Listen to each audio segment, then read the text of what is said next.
Hola, esta es una grabación del Encuentro Cono Sur 2018 de la IFES en América Latina, donde compartimos el tema de corrupción, víctima o cómplice.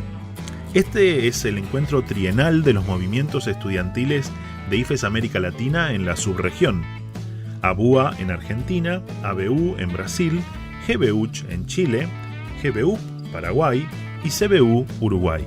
4 conferencias que tuvimos en la primera mitad del evento a cargo del médico psiquiatra Jorge Sobarzo, quien está casado con Aurora Aguayo, médico psiquiatra, exdirector de Clínica Los Tiempos. Jorge sirvió como asesor en el Grupo Bíblico Universitario de Chile y es presbítero en la Iglesia Presbiteriana Cristo Rey. Docente del programa de entrenamiento en psicología pastoral y coautor del libro Psicología, Conceptos Psicológicos Prácticos para el Obrero Cristiano de Flint.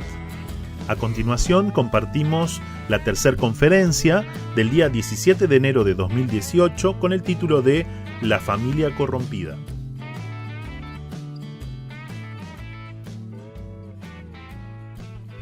Buenos días. ¿Cómo han amanecido? Yo les tengo malas noticias, En realidad pésimas noticias. Somos más malos de lo que parecemos. Estamos más corrompidos de lo que siquiera nos podemos imaginar. Probablemente no hay ni un átomo de la creación que no haya sido corrompido por el pecado. Ni un fotón, ni un protón, ni un electrón es libre de la influencia del pecado. Por lo tanto, eso sin duda que afecta toda la creación. Y fíjense que Romanos nos dice que la creación anhela la manifestación de los hijos de Dios. ¿Por qué será? Porque de alguna manera, cuando Jesús venga, va a haber, fíjense ustedes, una salvación cósmica también, que va a afectar a toda la creación, que en este momento está afectada por el pecado. Por lo tanto, ¿se fijan ustedes que hasta los instrumentos están contaminados, corrompidos?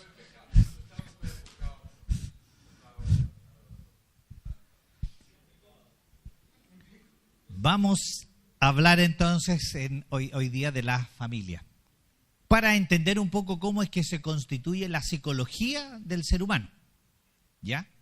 Y nuestra psicología, que es una forma de tomar en los procesos evolutivos del desarrollo del cerebro humano, va entonces tomando lo del medio ambiente, como que lo va filtrando y poco a poco le va dando sentido. Las experiencias probablemente que más van a influir en nuestra vida van a ser las influencias de los primeros años de vida. ¿Ya? Y fíjense que en los primeros años de vida es cuando estamos más desprovistos y más abiertos a la influencia del medio ambiente.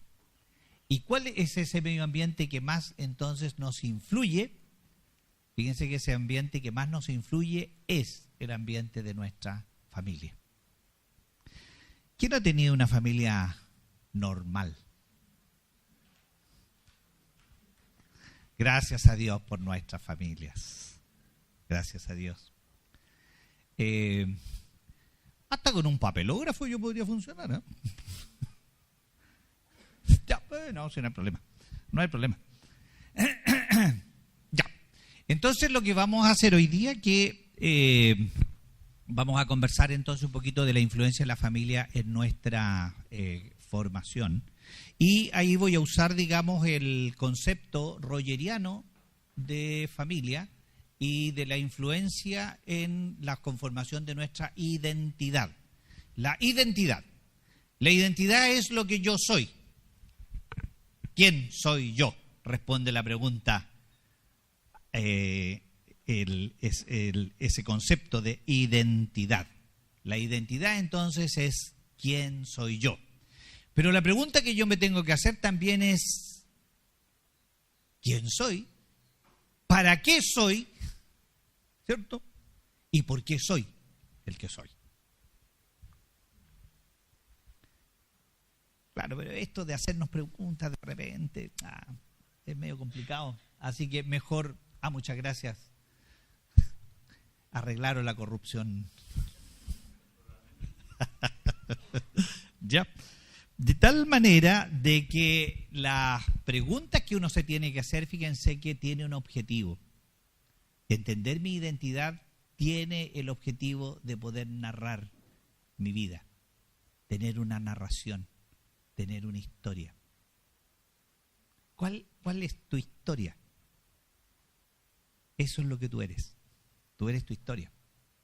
No me venga aquí que yo soy los hechos que me pasaron. Nadie es eso. Porque el cerebro no es capaz de retener hechos.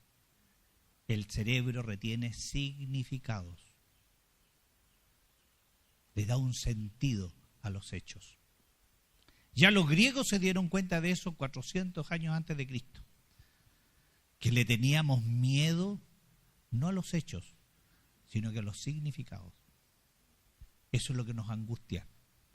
Y eso es lo que la palabra de Dios cambia en el ser humano. Romanos 12:1. Renovaos. ¿Qué hay que renovar? Perdón, 2. Tienes razón.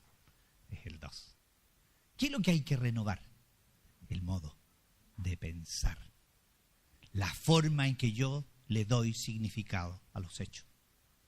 Eso es lo renovable en el ser humano.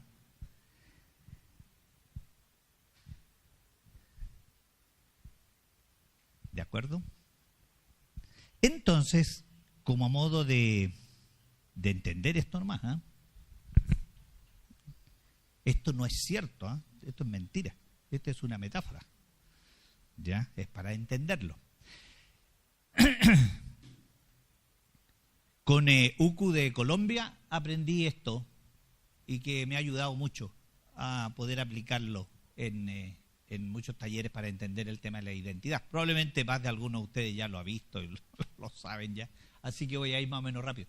La identidad se puede entonces definir en dos aspectos, un aspecto externo, visible, y otro aspecto interno, que no es visible. ¿Ya? Las separamos para entenderlo. Entre los aspectos externos de mi identidad está la apariencia. Mi apariencia, cómo yo me aparezco. ¿Ya? Como soy en cuanto a mi apariencia, color de piel, cabello, dimensiones físicas, en fin, ¿ya? La apariencia. La apariencia sin duda que influye en nuestra identidad. Somos lo que somos, es decir, somos nuestro cuerpo. En una etapa especial de la vida, la apariencia cobra una importancia muy relevante, y eso es en la adolescencia. El adolescente no tiene cuerpo, el adolescente es su cuerpo.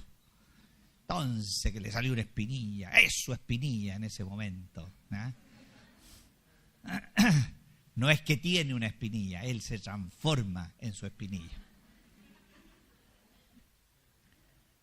Y fíjense que, bueno, algunos se quedan toda la vida ahí, pues.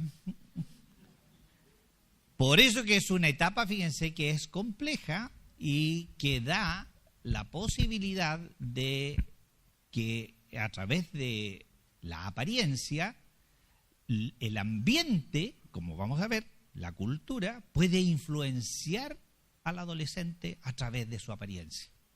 Los puede manipular. Y claro, ¿quién no ha sido manipulable en esa fecha? ¿Cierto?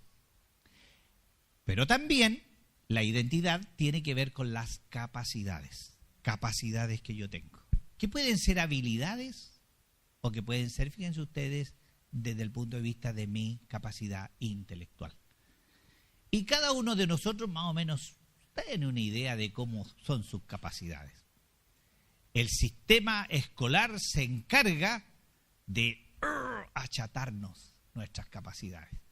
Bernard Shaw, el gran filósofo, dijo lo siguiente: estaba lo más bien aprendiendo hasta que entré al colegio.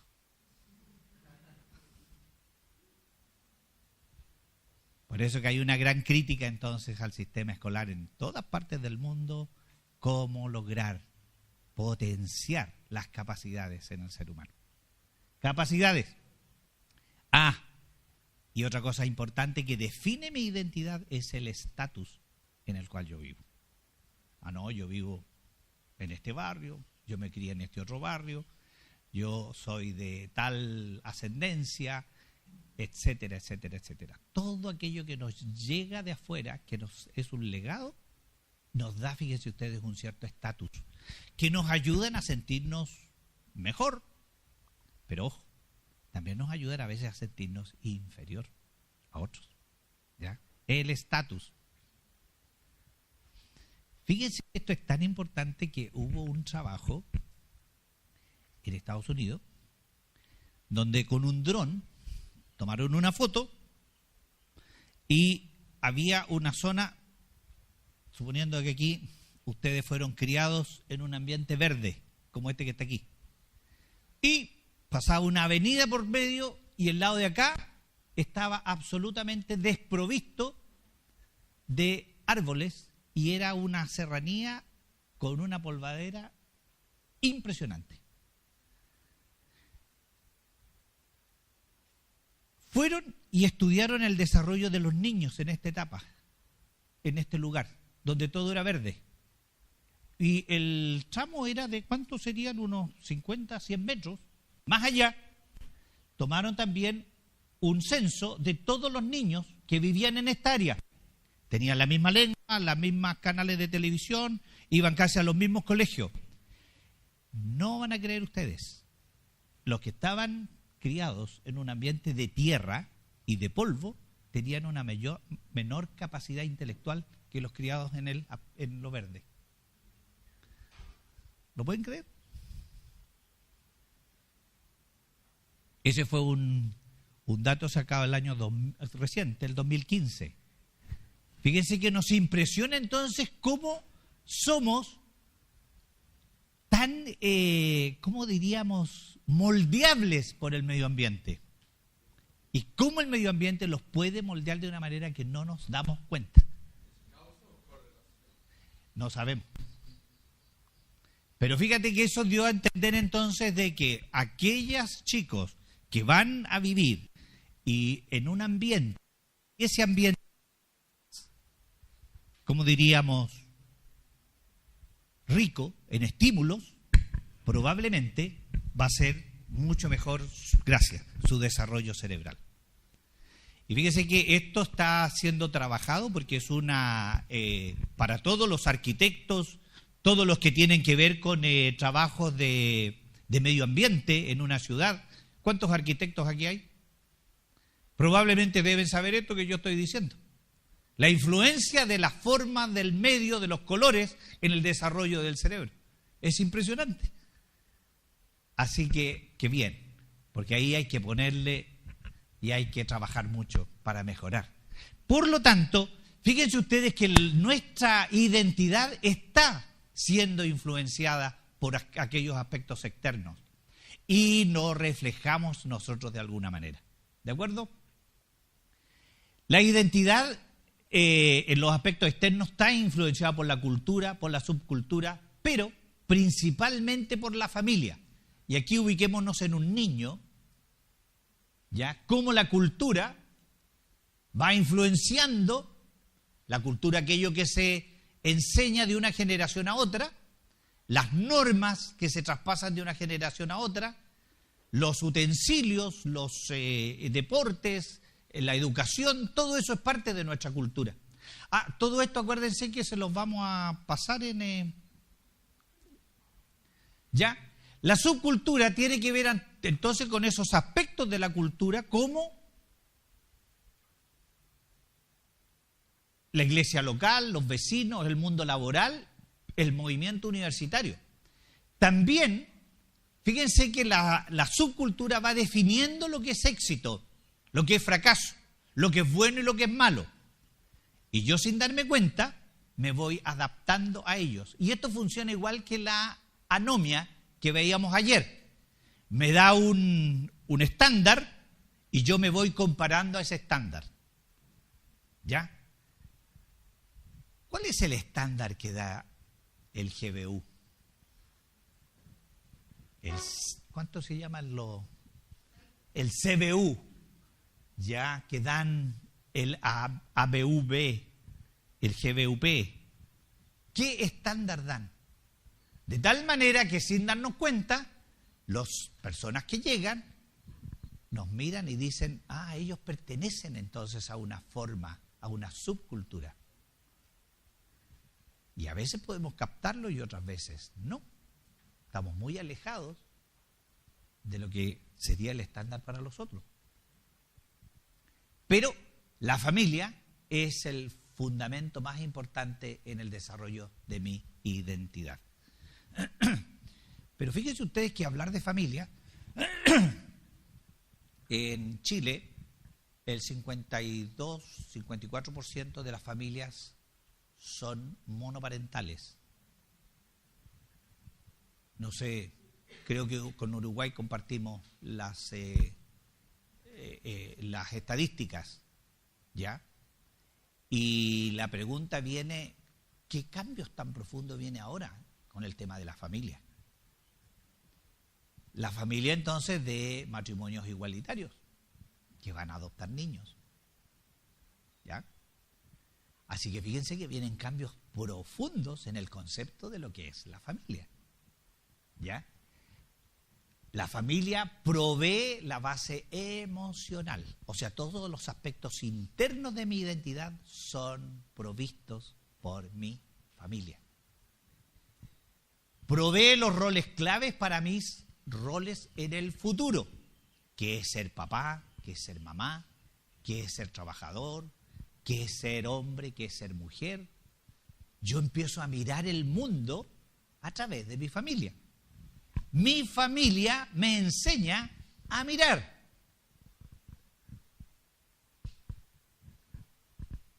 Enseñanzas y exigencias van marcando mi propio estilo y van modelando mi personalidad. De tal manera que las expectativas de mi familia pasan a ser mis propias expectativas. Y eso es cierto hasta más o menos los 12 años. ¿Cierto, Carmen? Después de los 12 ya cambia la cosa. ¿Por qué? Porque aparece la adolescencia y aparece esa etapa de oposicionismo normal, ¿ya? Que uno tiene que entenderlo. La evaluación de mi familia afecta directamente mi autoevaluación. De tal manera que podemos decir, ¿cómo me ven? Yo me veo. El cerebro del niño no puede mirarse a sí mismo. En realidad ningún cerebro se puede mirar a sí mismo. Como ningún ojo se puede mirar a sí mismo. ¿Cómo me veo mi ojo yo? No. El cerebro está hecho para el estímulo externo, para lo de afuera.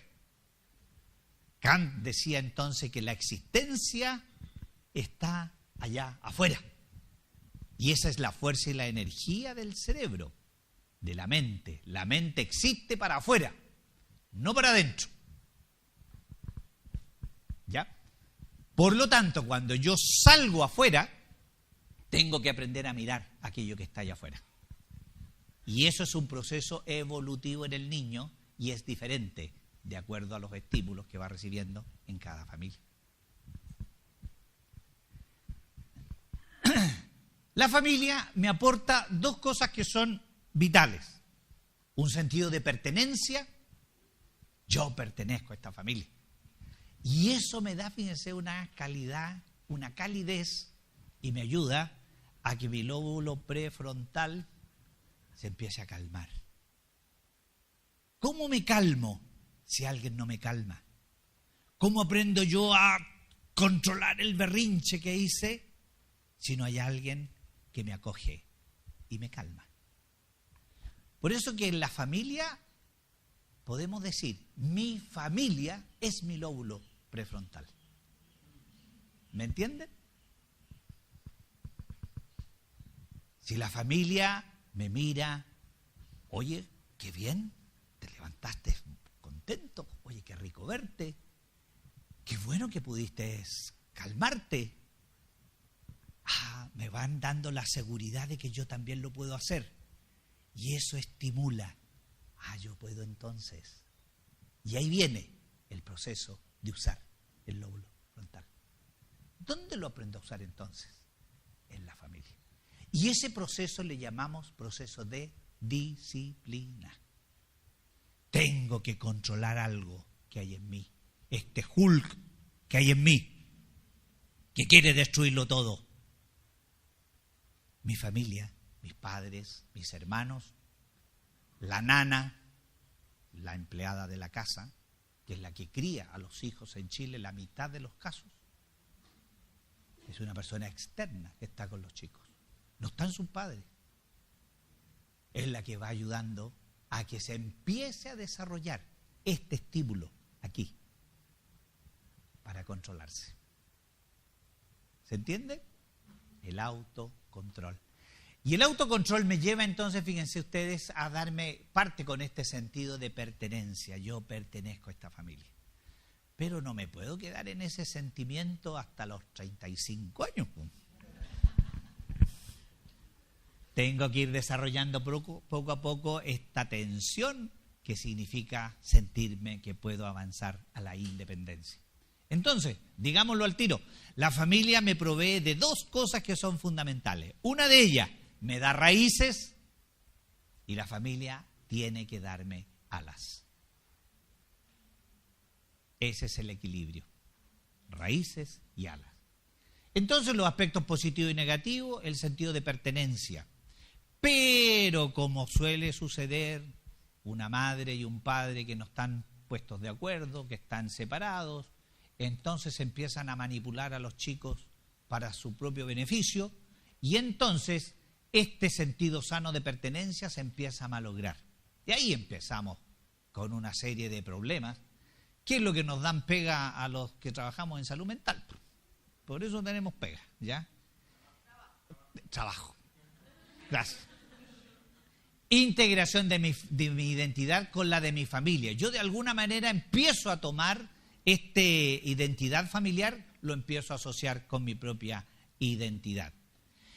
Y como vamos a ver mañana, la fe de mis padres se transforma en mi fe también, en mi propia fe. ¿Ya?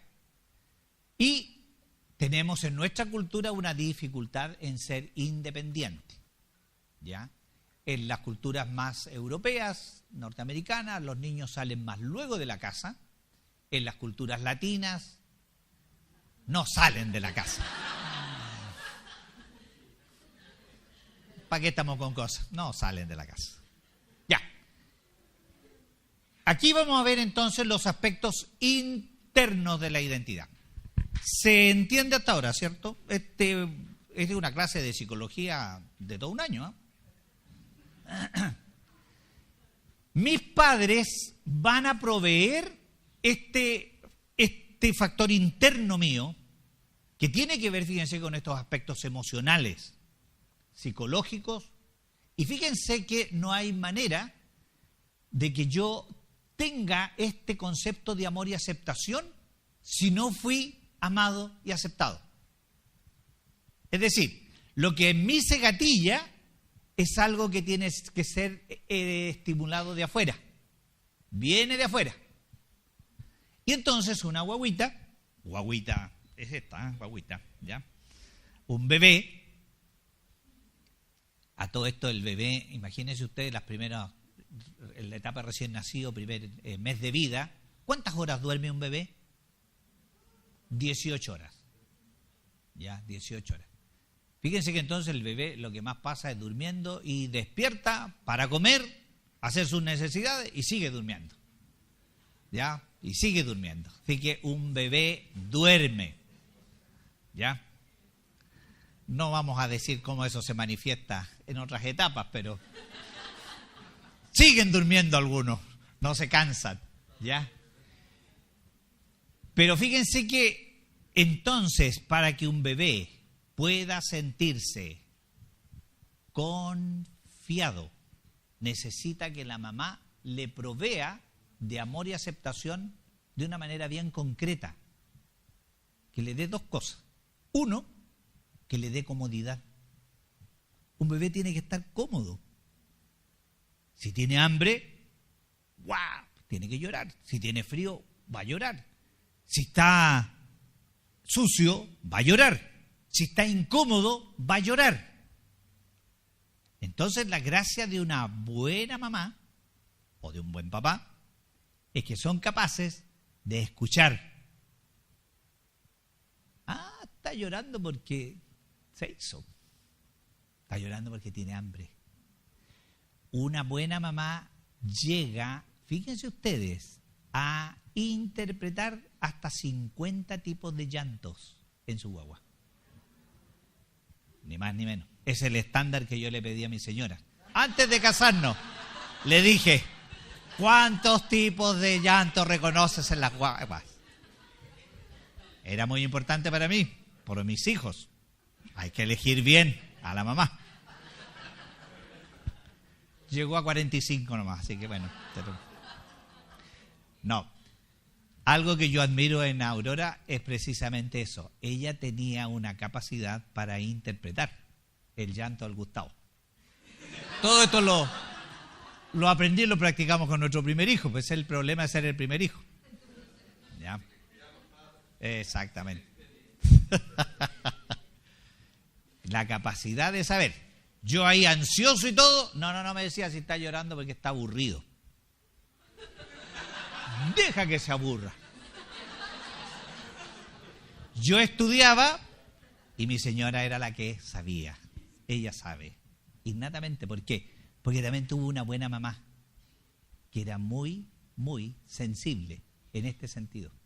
Entonces, lo que sabemos es que las buenas madres hacen buenas madres. Eso se va estimulando en el cerebro. ¿De acuerdo? Fíjense que entonces amor y aceptación significa darle al niño comodidad. ¿Y qué otra cosa más necesita el niño? Necesita afecto. ¿Qué es el afecto entonces? El afecto es más en este sentido que la empatía, es la capacidad, fíjense, de responder emocionalmente al niño. El niño es todo emoción. Su prefrontal está dormido. El niño está frontalizado, diríamos. Él es solo emoción. ¿Y para qué es la emoción? O mejor dicho, ¿qué son las emociones? La emoción es una respuesta de tu cuerpo a un estímulo. Si tú ves ¿cuánto se llaman estos bichitos que andan por ahí? Una araña, ¿ya? Y prendiste en la luz, o una barata, ¿ya? ¿Barata? ¿Ya? Y lo ven, y se quedó así, esperando, y prenden la luz, y salió corriendo. ¿Qué dices tú que le pasó a la barata? Si salió corriendo, cuando tú te acercas, ¡tum!, salió corriendo. ¿Qué le pasó a la barata? Se asustó. Anda a saber, ¿tú se asustó? Pero fíjate que nosotros le atribuimos a todo lo que se mueve emociones, de acuerdo a nuestra propia capacidad de emocionar. ¿Me entienden? ¿Ya? Si un perro se acerca y te muestra los dientes, tú dices, está enojado. Porque atribuimos a ellos las emociones nuestras. No tenemos otra manera de entender lo que nos rodea.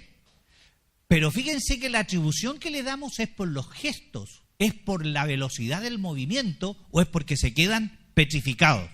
¿Qué es lo que es una emoción entonces? Una emoción es una respuesta corporal que tú tienes a un estímulo. Y ese estímulo puede ser externo o puede ser interno. ¿De acuerdo? Esas son las emociones.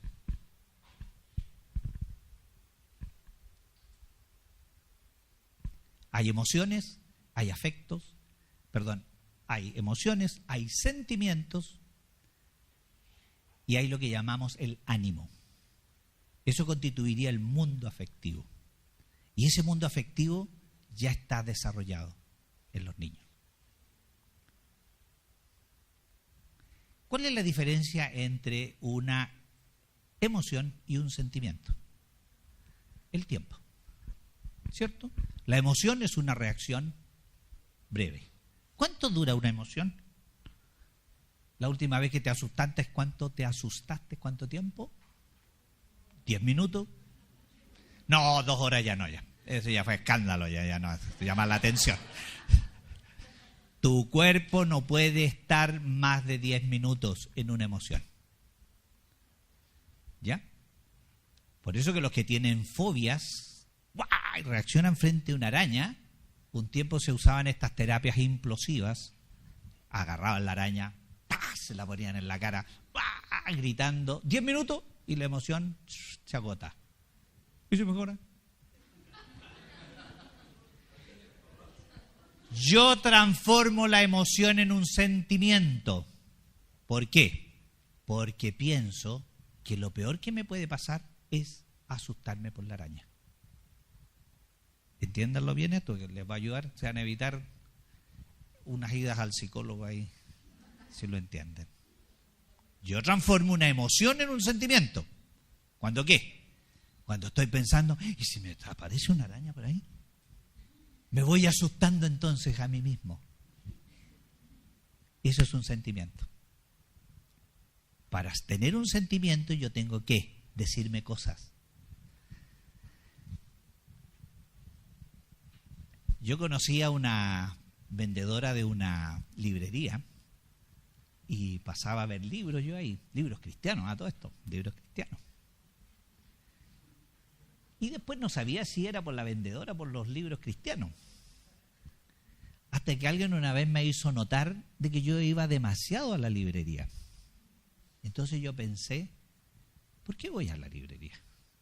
Y empecé a pensar en la vendedora. Y en mi mente empezaron a aparecer pensamientos positivos. Oye, mira qué simpática. Pero mira qué bonita. Oye, y la manera de hablar. Es cálida, es un poquito tímida. Y empecé.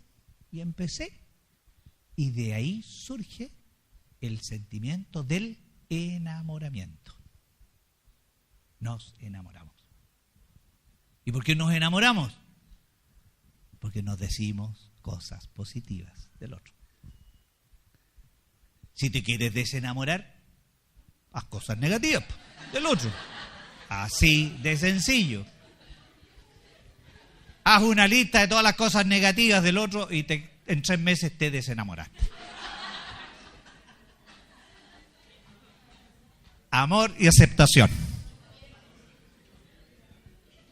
Primer año de vida, entonces, el amor y aceptación, fíjense ustedes, da como resultado en el ser humano un sentimiento profundo de confianza. Puedo estar en este mundo. ¿Por qué? Porque alguien cuida de mí. Y ese sentimiento de confianza es, fíjense ustedes, el sentimiento más importante que el ser humano puede albergar.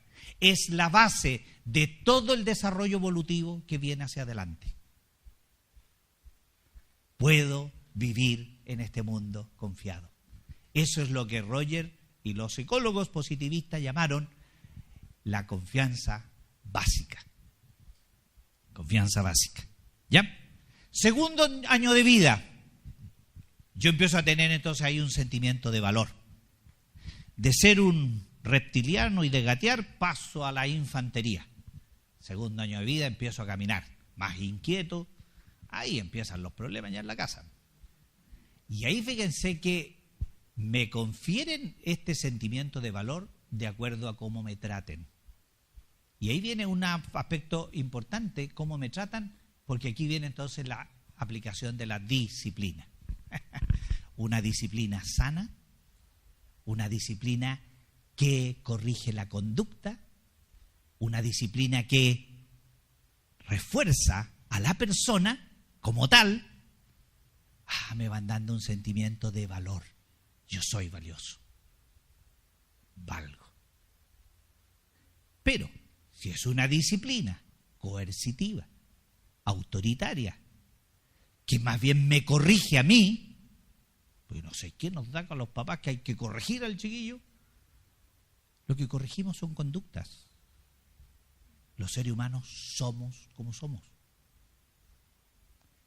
Pero si eso no es entendido por mis padres, probablemente me van a enseñar en esta etapa que no valgo, que soy un error de la naturaleza, como decía un paciente, que no soy querido entonces. Y lo más importante, en esta etapa yo aprendo, mi cerebro va aprendiendo algo tan importante, porque me va preparando para encontrarme con mi papá verdadero, con Dios. En este momento yo aprendo la gracia. Si me tratan, fíjense ustedes, con un amor incondicional. Rompiste el florero de la abuelita, no importa. Yo te quiero igual. Versus, ¿cómo se te ocurre? No te dije, eres un descuidado, ¿hasta cuándo? No sirves para nada. Y otras expresiones que no puedo repetir acá, le confieren a ese niño entonces un sentimiento muy trágico. No sirvo para nada. Además que no se lo dice cualquier persona, se lo dice su padre, su madre, la autoridad que ellos conocen. Por lo tanto, yo aquí aprendo entonces que el amor es condicional si yo tengo que hacer algo para que mis papás me amen. O bien que el amor es incondicional. Haga lo que haga, mis papás me quieren igual nomás. Y idoneidad. Sentirse capaz. Esto se dice que más o menos a partir de los 3 años de vida se comienza a desarrollar. Este sentimiento, esta capacidad de los chicos de sentir, yo puedo. Hoy hay un amigo allá, yo lo voy a ir a saludar, yo voy a ir acá, yo voy a jugar, yo puedo. Claro, un niño que ha sido corregido aquí, que ha sido castrado entonces, acá, no va a poder atreverse a hacer nada.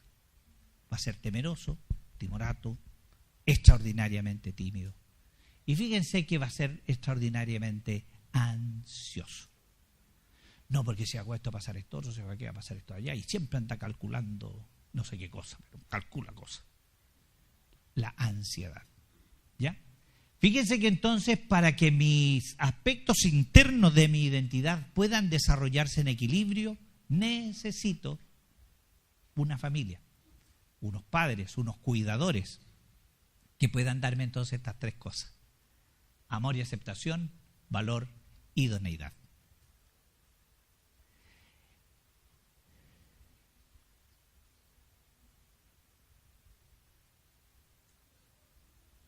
¿Qué pasa si no se llenan estos factores o aspectos internos de mi identidad en forma normal? Pueden pasar muchas cosas y aquí vamos de la desviación del estándar. ¿Ya? Por ejemplo, enfatizo los aspectos externos de mi identidad. Si no he sido amado, no he sido valorado y no me siento suficiente, ¿qué voy a hacer? Voy entonces a enfatizar mi apariencia, voy a enfatizar mis capacidades, o bien voy a buscar un estatus. Cuando una persona enfatiza su apariencia, lo que está tratando de hacer entonces es impactar en los demás y crear hacia sí mismo admiración. Busco que me admiren, como un pavo real que se pavonea. ¿Conocen personas así? A eso se les llama narcisos. ¿Ya? Y fíjense que ahí ya entramos en el plano de la patología. Personas narcisistas pueden tener una necesidad de afecto que son capaces de hacer cualquier cosa para que tú les quieras. Y cualquier cosa. Por lo tanto, puedo enfatizar aspectos externos como mis capacidades. Como no me siento amado y querido, yo puedo decir entonces, yo voy a usar mis capacidades entonces para llenar ese vacío de cariño y de amor. Y me puedo transformar en un intelectual en una persona fría, distante, poco empática. ¿Se entiende? También eso está catalogado como un trastorno de la personalidad. O bien, puedo ser una persona que busque un estatus. Busco la riqueza, busco el auto, busco aquello que llene ese vacío emocional que tengo, ese vacío de cariño. Todo lo que nos ofrece la sociedad, fíjense ustedes, va orientado a que, no, tú no estás bien porque tu mamá no te quiso o porque te retaron mucho. Tú no estás bien porque no tienes el auto tanto o la marca tanto. Fíjense que me ha tocado ver situaciones de niñitas que viven en situación de calle y que se han prostituido, ¿ya? Y las chiquititas pueden en una noche ganar, sería más o menos como $6. $6. Entonces la pregunta, ¿qué haces con esa plata? ¿Me entienden? Niñas menores de edad se prostituyen y ganan ese dinero. La pregunta es, ¿qué haces con esa plata? ¿Saben ustedes lo que hacen con la platita? Van y se compran un cartucho de papa frita. Se comen la papa frita. Y es todo lo que alcanzan a comer. Para el otro día, la otra noche, volver a trabajar, entre comillas, y volver a comer papa frita. Para ellos eso es lo máximo. Ahí está su motivación, la comida, lo básico. Hay otros, ya, que uno les pregunta, oye, pero ¿y qué vas haciendo tú con el dinero? Fíjense que muy poca gente, porque ahí depende también de la educación y de muchos otros factores, van a ser capaces de decir, no, yo mi dinero, como sea que me lo he ganado, pero es plata igual, la puedo usar para esto otro. ¿Por qué? Porque estos niños son deprivados de estímulos. La pobreza es una deprivación de estímulos para el cerebro. Los niños viven en la inmediatez. Y entonces, hicieron un robo y ¿qué es lo que hacen? Se lo gastan todo en droga. O si hicieron un robo y piensan un poquito, ¿saben lo que van a hacer? Se van a comprar las zapatillas más caras que pillaron. Una zapatilla. Y con eso ellos sienten que por un momento lograron el equilibrio emocional. Esto que me falta lo lleno con esto otro. Eso, fíjense entonces, que va provocando en el ser humano una serie de desequilibrios que lo llevan a las enfermedades. ¿Qué puedo hacer además? Desarrollar comportamientos defensivos. Como no me siento amado, querido y aceptado, valorado y no me siento capaz, entonces voy a complacer a los demás. Voy a controlar o culpar. Voy a callar o a esconderme. O simplemente voy a distraer al resto. ¿Para qué? Si no hay que tomarnos la vida en serio. Porque yo no quiero verme a mí mismo. Distraigo a los demás. Entonces, puedo usar el mundo, la sociedad, para llenar ese vacío, esa falta de cariño. Drogas, alcohol, promiscuidad sexual, el éxito, el ocultismo, y la lista aquí sería muy, muy grande. Mi vida se puede, fíjese usted entonces, tomar una dirección que sin darme cuenta puedo estar detrás de eso, la motivación de completar mi identidad. ¿Y cómo voy a completar mi identidad? Tomando aquellos aspectos que veo afuera para llenar aquello que tengo adentro, ese vacío interno. ¿Se entiende?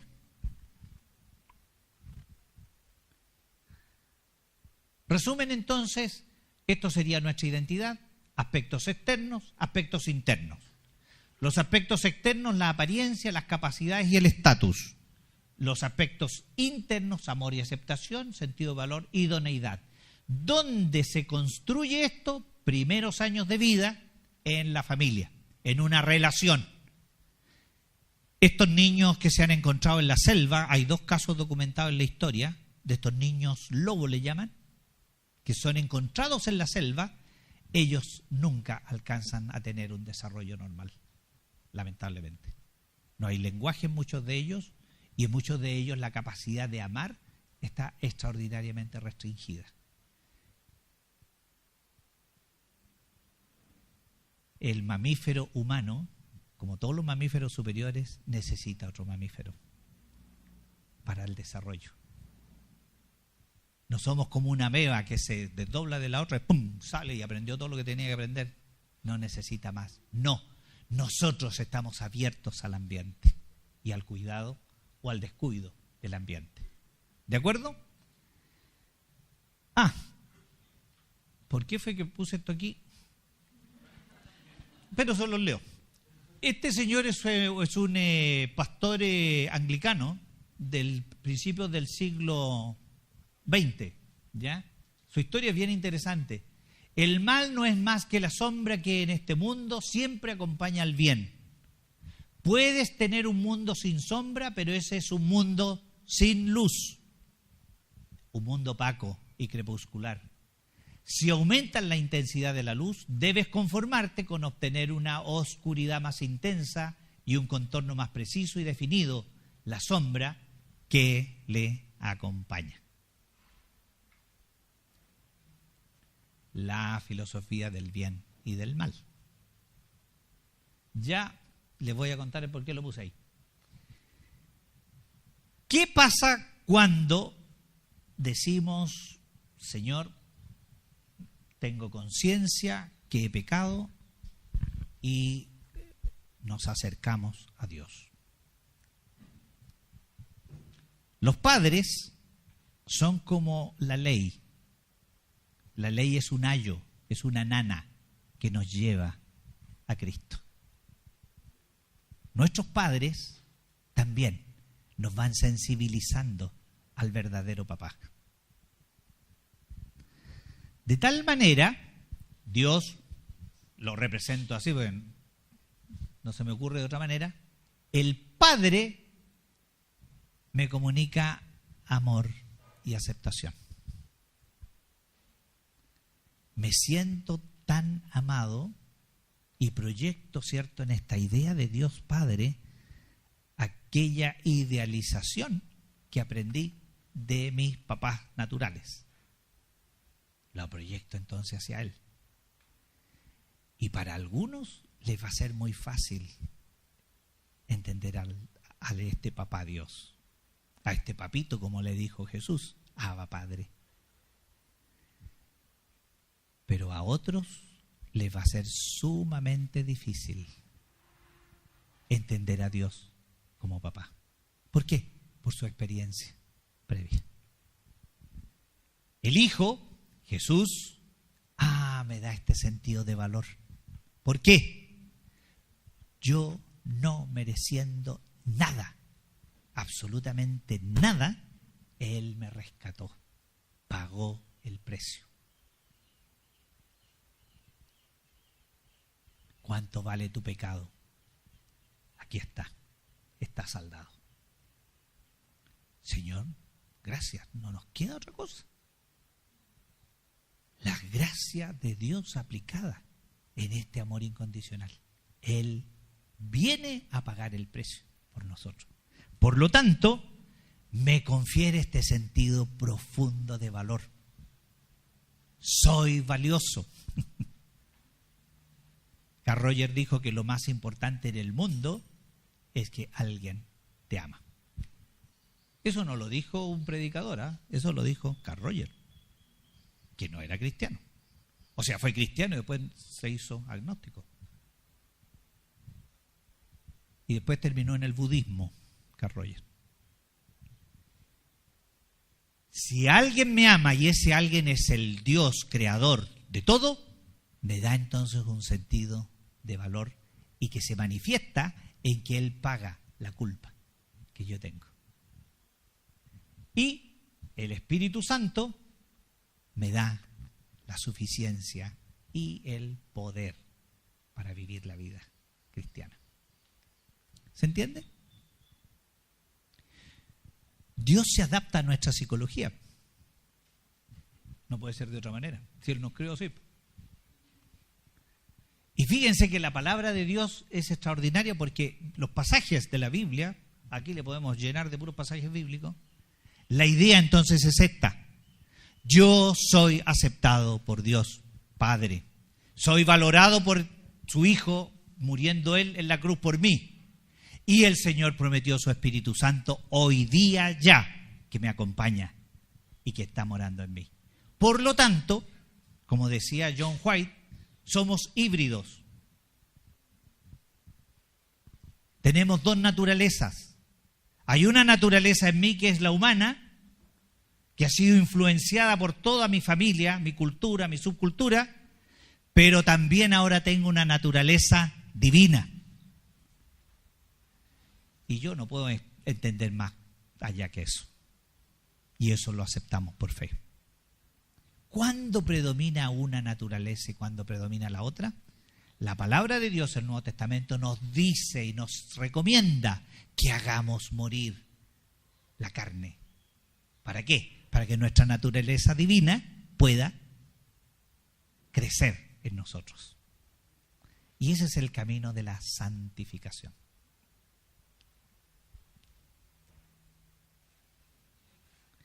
¿Y qué pasa con los aspectos externos? Entonces, en la palabra de Dios yo entiendo que Dios, cuando hizo al hombre, lo vio y dijo, no me quedó tan mala.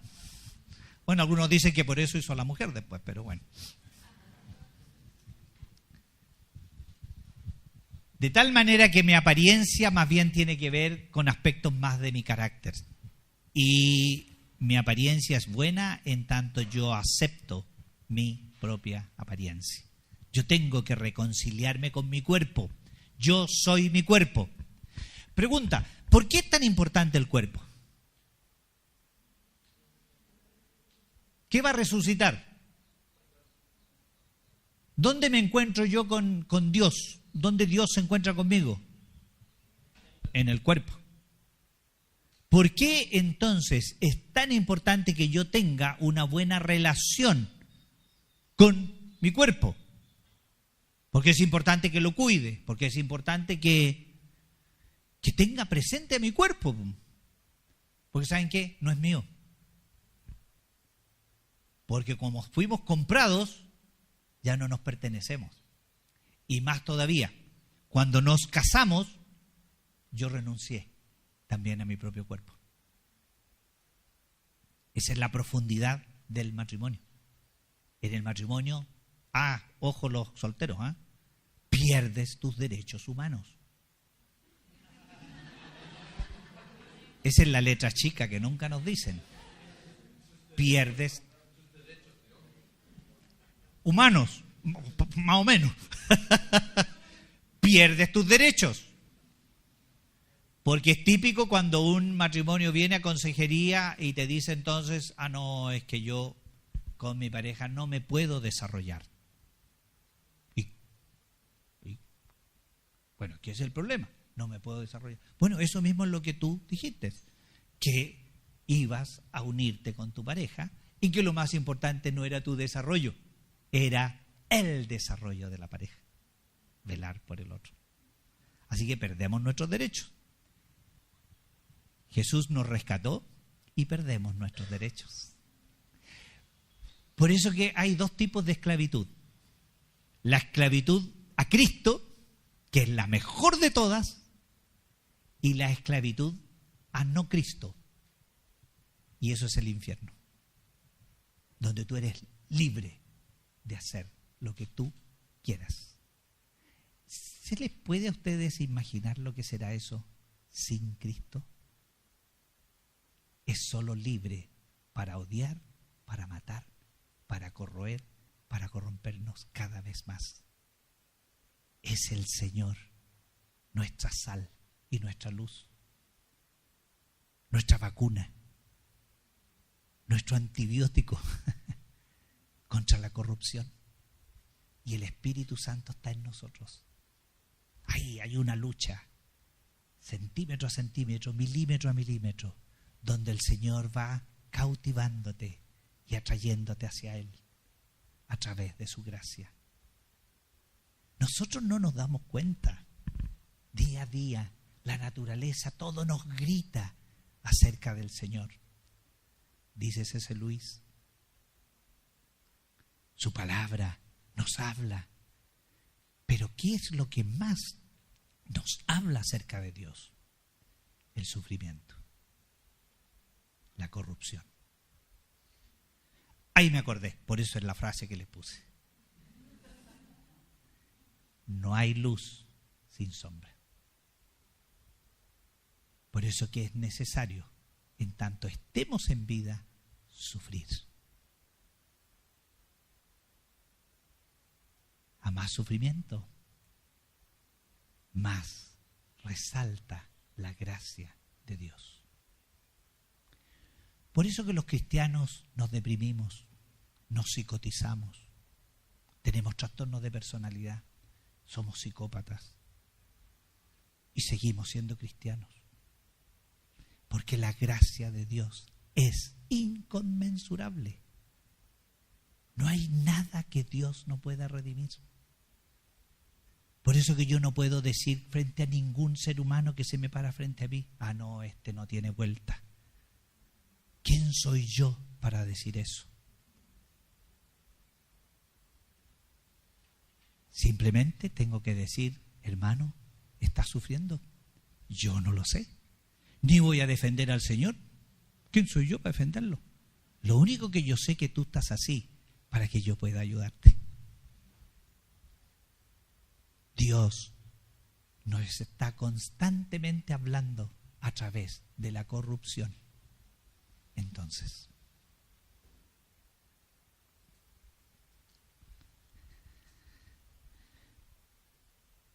preguntas de reflexión.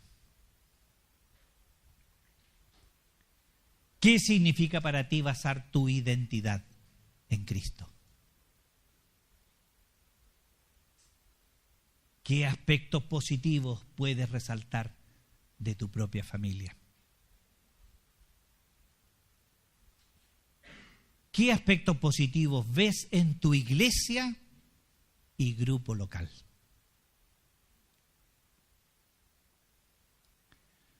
Porque Dios nos rescata y nos pone en una familia. ¿Cuál es la familia ahora que nos adopta? La iglesia. Por eso que yo soy un hincha de la iglesia. Un cristiano sin iglesia no funciona. No existe un cristiano sin iglesia. Es como una persona, un niño, un recién nacido, sin su familia. Ese cristiano muere, se enferma. Gracias a Dios por nuestros pastores. Lo hacen algunos bien, otros más o menos, pero gracias a Dios por ellos. ¿De acuerdo? Vamos entonces a nuestros grupos, compartamos, pensemos en esto y volvemos a la plenaria. Muchas gracias por compartir con nosotros. Si quieres más información de los movimientos estudiantiles, puedes encontrarnos en nuestra página en Facebook, IFES América Latina, o en nuestro sitio web, ifesworld.org. Que Dios te bendiga.